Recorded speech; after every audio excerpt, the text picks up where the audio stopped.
Hi everyone, it's Dr. Jackie here from Santé Medical, and I'm joined by one of our lovely GPs, Dr. Greg Williams. And in this video, we're going to be talking about exercise and the effect on mental health.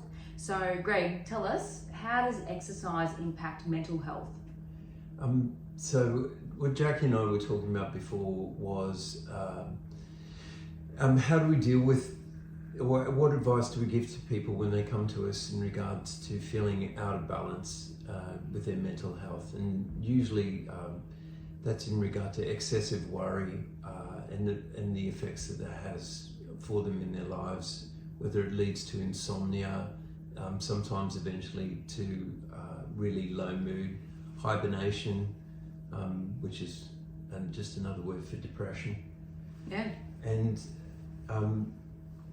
so many things that make us healthy or unhealthy are really down to balance in our lives. And so we were talking about exercise and how important it is to try and be active and have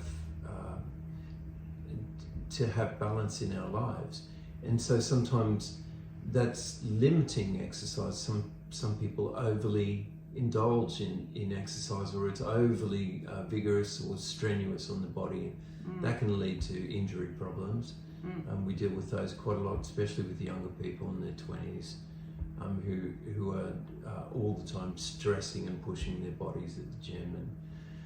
And so when I've got somebody who's out of balance with their mental health, I'm all the time trying to get them to think about increasing their activity level on a daily basis. And then specifically, once they've gotten a basic level of fitness, really trying to put in place times when they will really briskly exercise. Doesn't need to be of any great duration. It could be 15 minutes every other day, but where they really push themselves, get out of breath, protect their bodies at the same time.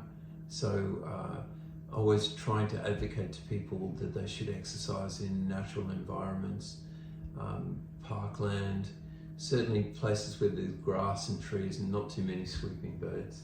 Yeah, exactly. And You've got to be careful of them. Yeah. Just on that, Greg, I'll just interrupt you quickly. I agree. I feel the same way about exercise and having a well-rounded exercise routine. And I do see the odd person that's going a bit too hard with the HIIT type of training, and I feel like that can be too much of a strain on the body and cause stress and get to a point of diminishing returns, and that it does affect sleep and they're waking up at 3 a.m. So we were talking before we started recording about having that balance, right? And so that's just not across the exercise side of things, but just even in general as well. So now the other point I wanted to just unpack a little bit is that getting outside to do some exercise, and from a mental health point of view, my understanding is that has a few effects. It impacts on the circadian cycles, which impacts on mood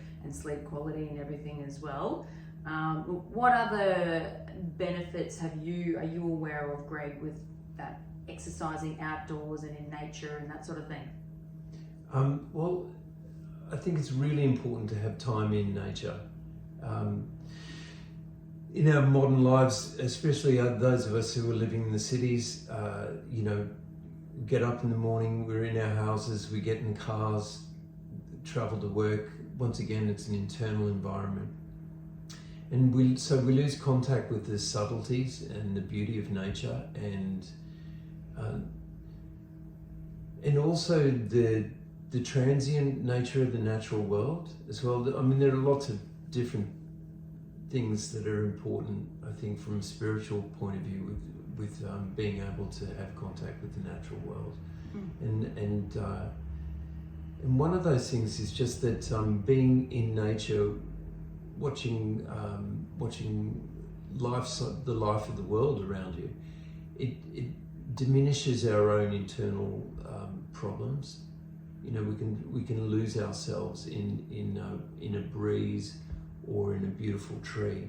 I mean, poets have been talking about this stuff for centuries, but So I really try and get people to open up their eyes and their mind Yeah. to the world around them, the whole world around them. Yeah, absolutely. And I think in more recent years, there's actually been some studies on people who get outside, and there's a Japanese word for it called forest bathing. Right. I don't know the Japanese word off the top of my head, but there's been some studies that it lowers blood pressure and improves mood, and that's quite measurable in these studies that have been done on it. Yeah. So thank you for sharing that, Greg. I hope that helps.